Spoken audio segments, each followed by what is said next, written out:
હવે મારી ચેનલ વાઘેલા સ્ટડીઝમાં તમારું સ્વાગત છે.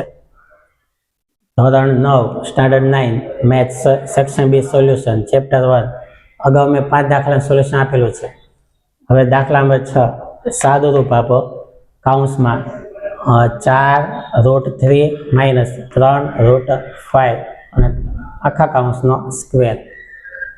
તમને ખ્યાલ હશે, જુઓ આન્સર 4.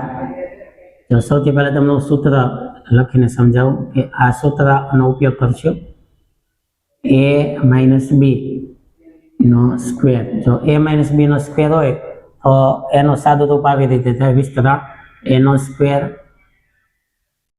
પછી માઇનસ આ ત્રણેયનો ગુણાકાર 2ab અને અંતિમ પદ હંમેશા પ્લસ b નો સ્ક્વેર. આ સૂત્રનો ઉપયોગ કરીને જવાબ લાવશું. હવે રકમ લઉં. જો કૌંસમાં 4√3 - 3√5 અને કૌંસનો સ્ક્વેર. હવે એની જગ્યાએ 4√3 છે અને b તરીકે 3 અને √5 છે. આનું સાદું રૂપ આ રીતે 3 પદ થાય. તો અહીં હું 3 પદમાં સાદું રૂપ આપું છું. જુઓ, તો પ્રથમ પદનો વર્ગ એટલે આવી રીતે લખશું 4√3 અને તેનો વર્ગ. જો a સ્ક્વેર આવ્યો છે માઇનસ પછી આ 2 લેવાના અને ab એટલે કે આ પહેલું પદ અને બીજું પદ. તો a એટલે કે 4√3 અને બીજું પદ 3√5. અંતિમ પદ હંમેશા પ્લસ b નો સ્ક્વેર. તો આ b તરીકે 3√5 અને આખા કૌંસમાંથી સ્ક્વેર. હવે આનો વર્ગ કરીએ તો જો કઈ રીતે વર્ગ થાય ધ્યાન આપજો ખાસ. 4 નો વર્ગ કરવાનો ચોકે 16, પછી ગુણાકારની નિશાની કરવાની. આ 3 વર્ગમૂળમાં છે, વર્ગમૂળ 3 નો વર્ગ કરો ને તો એ 3 તમારે આખા 3 કરી દેવાના, આ રૂટમાંથી બહાર કાઢી દેવાના આવી રીતે. તો 4 નો વર્ગ થાય ચોકે 16, પણ 3 નો વર્ગ 9 નહીં કરવાનો, પણ આ રૂટની નિશાની કાઢીને 3 લખવાના માઇનસ. હવે 2 નો ગુણાકાર આ 4 સાથે થાય અને 3 સાથે થાય. જુઓ 2 ચોક 8 ને 8 તેરી 24. પછી રૂટનો ગુણાકાર રૂટ સાથે થાય 5 તેરી 15. જો નો ખ્યાલ હોય તો ફરી વખત સમજાવી દો. 2 નો ગુણાકાર 4 સાથે અને 4 નો ગુણાકાર 3 સાથે. 2 ચોક 8 ને 8 તેરી 24. રૂટનો ગુણાકાર રૂટ સાથે 5 તેરી 15 પ્લસ. હવે 3 નો વર્ગ થશે, 3 નો વર્ગ 3 તેરી 9 ગુણ્યા અને આ 5 રૂટમાં છે, રૂટનો વર્ગ કરો ને તો રૂટની નિશાની જાય ને 5 ના 5 આખા થઈ જાય 5 આવી રીતે. હવે 16 તેરી 48 માઇનસ 24√15 પ્લસ 9 પંચા 45. હવે 48 અને 45 ને પ્લસ કરવાનો. જુઓ આવી રીતે સાઈડમાં કરી નાખવાના. 48 પ્લસ 45. જો 8 ને 5 13, 13 નો તગડો વધી 1, 4 ને 4 8, 8 ને 1 9, 93. 48 વત્તા 45 તો 93 માઇનસ 24√15. આ 24 આની સાથે ભેગા ન થાય કેમ કે એની સાથે રૂટ જોડાયેલા છે ને, એટલે તો આ જવાબ આવી ગયો. દાખલાનો તમે સ્ક્રીનશોટ પાડી અને પાકી બુકમાં લખી લેજો. હવે દાખલા નંબર 7. જો રકમ જોઈને તમને થશે કે કેટલો અઘરો દાખલો, અને 70 થી 80% વિદ્યાર્થીઓ આ દાખલો આવે એટલે એને સ્કીપ કરી નાખે પેપરમાં કે ના નથી કરવો, છોડી દેવો છે. પણ તમે મારી ચેનલ જોજો, વાઘેલા સ્ટડીઝ. એકદમ ઇઝી રીતે તમને દાખલા આવડી જશે. તમને સ્કીપ કરવાની જરૂર નહીં પડે. આ દાખલો પણ તમને થશે કે હું પેપરમાં લખું. જુઓ મોટા કૌંસ પછી એમાં પાછો કૌંસ અને 625, પછી તેમની ઘાત -1/2, પાછો મોટો કૌંસ -1/4 ઘાત અને ઉપર 2 ઘાત. હવે સૌથી પહેલા અંદર સાદું રૂપ આપતા જઈએ તો નિયમ એવો હોય કે ઘાતે ઘાતનો ગુણાકાર થાય, તો આ બંને ઘાતનો ગુણાકાર કરીએ એટલે કે મોટો કૌંસ વયો જશે. તો ગુણાકાર કરીએ તો માઇનસ માઇનસ પ્લસ થાય, અંશનો ગુણાકાર અંશ સાથે અને છેદનો ગુણાકાર છેદ સાથે. તો જો મોટો કૌંસ, હવે આ કૌંસ વયો જાય અને આ 625 નો કૌંસ રહેશે. 625 માઇનસ માઇનસ પ્લસ, જો 1 1 આ 1 અને 4 2 8 ઉપર 2 ઘાત. જો કેટલું સાદું રૂપ થઈ ગયું, ખાલી આ 2 ઘાતનો ગુણાકાર કરવાથી રકમ એકદમ નાની થઈ ગઈ. ફરી વખત આ જ નિયમ, ઘાતને ઘાતનો ગુણાકાર. હવે મોટો કૌંસ વયો જશે, નાનો કૌંસ રહેશે. 625 1/8 ગુણ્યા 2 ઘાત. જો ઘાતે ઘાતનો ગુણાકાર, તો આ બંનેનો છેદ ઉડશે. જો 2 ચોક 8, કેમ કે આ 2 છે એ અંશમાં કહેવાય, તો 2 ચોક 8 એટલે કે 4. તો 625 ઉપર 1/4. તો ફરી વખત સમજાવી દો, 1/8 હતા, તેમને ગુણ્યા 2 લીધા. આ 2 અંશમાં આવે, 2 નો છેદ સાથે ઉડાડીએ તો 2 ચોક 8 એટલે કે 8 જાય ને ત્યાં 4 વધે. તો 1 અંશમાં છે અને 4 છેદમાં. હવે 4 છે ને તો 625 જે છે એ તમને ખ્યાલ છે કે 5 તમે 4 વખત કરો ને તો 625 બને. જવાબ 5 ગુણ્યા 5 ગુણ્યા 5 1/4. જો 5 5 25, 25 5 125, 125 5 625. તો 5/4 ઘાત થઈ. ઘાતે ઘાતનો ગુણાકાર ગુણ્યા 1/4 ઘાત. આ 4 4 ઉડાડો તો વધે 5, માથે કોઈ ઘાત વધતી નથી. તો 5 તેનો જવાબ. જો છે ને સાવ ઈઝી, તો એક વખત પણ શીખશો અને મોઢે લખશો તો તમને તરત આવડી જશે.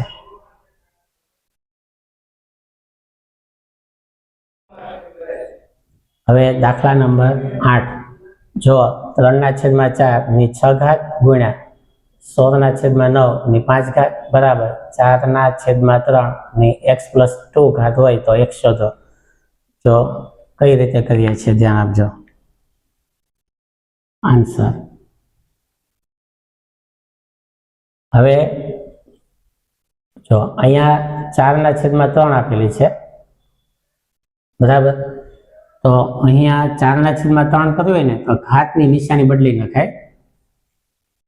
આ અંશ અને છેદ વ્યસ્ત કરીએ તો ઘાતની નિશાની બદલાઈ જાય. તો જો હું અહીંયા વ્યસ્ત કરું છું, 4 ઉપર અને 3 નીચે, જે બરાબરની આ સાઈડ છે ને એવી રીતે લાવવા માટે. તો 4/3 ઉપર 6 ઘાત માઇનસ થશે. અંશ અને છેદને વ્યસ્ત કરો ને તો ઘાત માઇનસ થાય ગુણ્યા. હવે આ 16 જે છે અને 9 છે બરાબર. 16 છે એ 4 ગુણ્યા 4 કહેવાય અને 9 છે એ 3 ગુણ્યા 3 કહેવાય.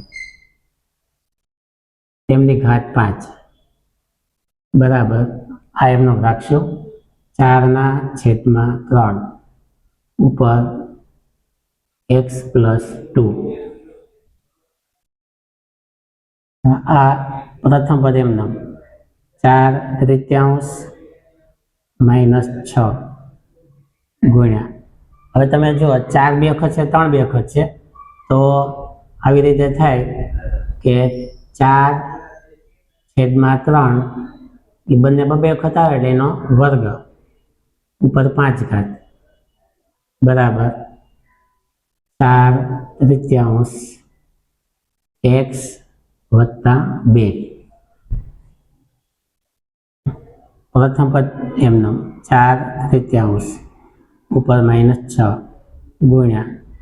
હવે ઘાતે ઘાતનો ગુણાકાર 5 2 10. હવે 2 કૌંસ વ્યા જશે, ઘાતનો ગુણાકાર થાય એટલે 4/3 5 2 10 બરાબર 4/3 x વત્તા 2.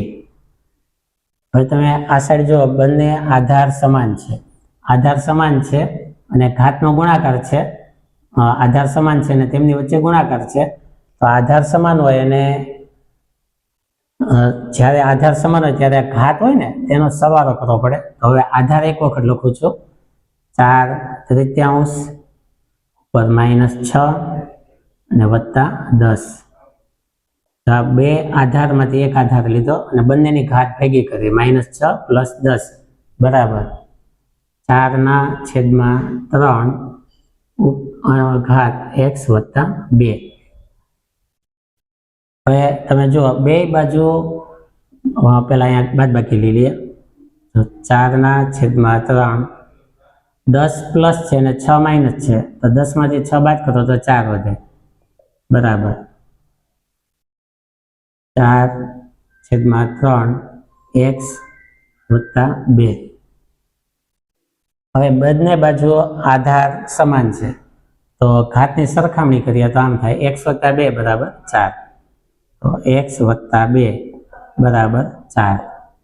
તેથી +2 આમ છે એટલે માઇનસ થાય, x બરાબર 4 - 2. 4 માંથી 2 બાદ કરો તો x બરાબર 2. તો દાખલાને વ્યવસ્થિત લખી લેજો, સમજી લેજો. કંઈ ન સમજાય તો મને કોમેન્ટ બોક્સમાં લખજો અને સ્ક્રીનશોટ પાડી લેજો. હવે દાખલા નંબર 9. તો છેદનું સમીકરણ કરવાનું કીધું છે. 1/4 અને -15. હવે જો શું કરીએ છીએ ધ્યાન આપજો. સૌથી પહેલા બંને માઇનસ છે તો બંનેમાંથી હું -1 બહાર કાઢું છું સામાન્ય. તો 1/-1 અહીંયા બહાર કાઢું તો હવે અંદર માઇનસ પ્લસ એટલે કે 4 પ્લસ વર્ગમૂળમાં 15. હવે આ -1 છે એ -1 ઉપર વહી આવે, મતલબ કે માઇનસની નિશાની ઉપર વહી આવે ને આ એક વયો જાય તો અંશમાં -1 છેદમાં 4 વત્તા વર્ગમૂળમાં 15. હવે તમને ખ્યાલ હશે વિદ્યાર્થી મિત્રો કે આપણે છેદનું સમીકરણ કઈ રીતે કરીએ છીએ કે છેદમાં જે લખ્યું હોય ને તેના જ વડે ગુણવાનું હોય પણ નિશાની જુદી લેવાની. અહીં પ્લસ છે તો માઇનસ 4 + √15 જે છે તે રકમ લેવાની પણ માઇનસ કરીને 4 - વર્ગમૂળમાં 15. આ રકમ તે અંશમાં લેવાની 4 - 15 આવી રીતે. હવે આ -1 છે, અંશમાં જો ગુણાકાર લઈએ બંનેનો -1 4 - વર્ગમૂળમાં 15. હવે 4 નો ગુણાકાર 4 સાથે એટલે કે 4 નો વર્ગ પ્લસ માઇનસ વર્ગમૂળમાં 15 તેમનો વર્ગ અંશમાં એમનો -1 4 - √15 છેદમાં 4 નો વર્ગ ચોકે 16 √15 નો વર્ગ કરો એટલે એ 15 આખા 15 બને. હવે -1 નો ગુણાકાર આની સાથે કરીએ તો માઇનસ અહીંયા લાગશે એટલે કે -4 થશે અને પ્લસ 15 થશે અને છેદમાં 16 માંથી 15 જાય તો 1 આવશે. હવે 1 ની કઈ કિંમત ના હોય તો જવાબમાં -4 વત્તા √15 આ તેનો જવાબ. તો સ્ક્રીનશોટ પાડી લેજો અને પાકી બુકમાં લખી નાખજો. હવે દાખલા નંબર 10. જો શું કીધેલો છે કે 2√2 + 5√3 અને √2 - 3√2 નો સરવાળો કરો. બહુ ઇઝી છે, બંનેનો સરવાળો લખી લઈએ. જો 2√2 + 5√3 એ પ્લસ બીજી રકમ √2 માઇનસ 3√2. આ એકદમ સીધું લખી નાખવાનું, સરવાળો કરો એટલે વચ્ચે પ્લસ લખી નાખવાના. હવે શું કરવાનું કે જે રૂટ સરખા હોય ને તેને ભેગા કરવાના. જો આ √2 અહીંયા છે ને √2 અહીંયા છે, આ બંનેને સાથે લઈએ તો 2√2 પ્લસ આ √2 પ્લસ હવે આ 5 √3 સાથે √3